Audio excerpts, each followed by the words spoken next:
Hi, welcome back to the channel. Today, we'll be diving a little bit into statistics. We have this question on variance.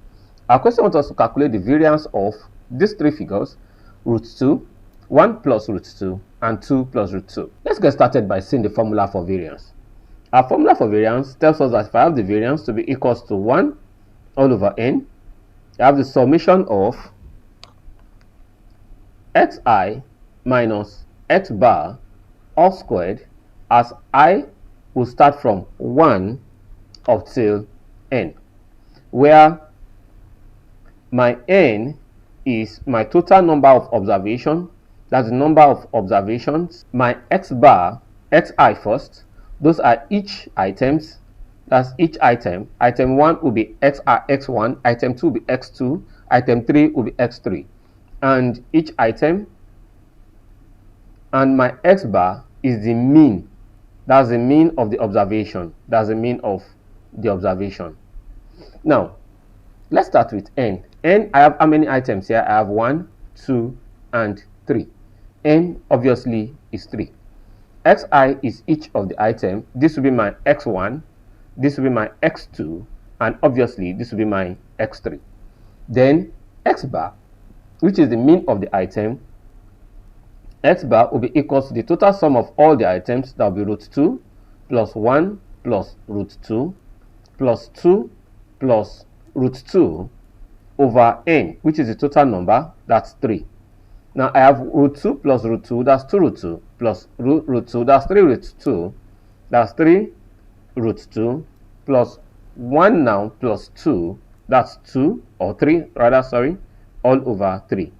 This is the same thing as writing 3 into root 2 plus 1 now over 3. 3 here is 1, 3 here is 1. So that my x bar here will be the same thing as root 2 plus 1.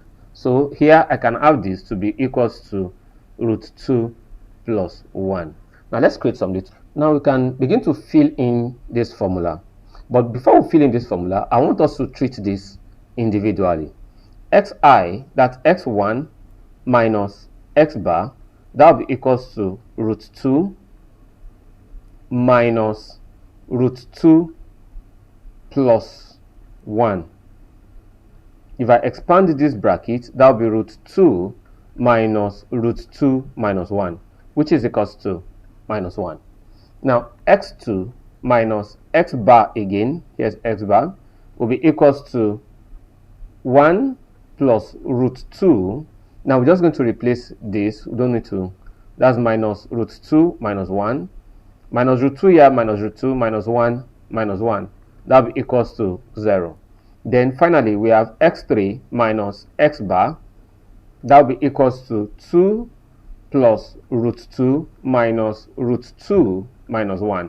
Minus root 2 gives away with this. 2 minus 1, that's equals to 1. Now we can easily apply this formula. Let me just create space here.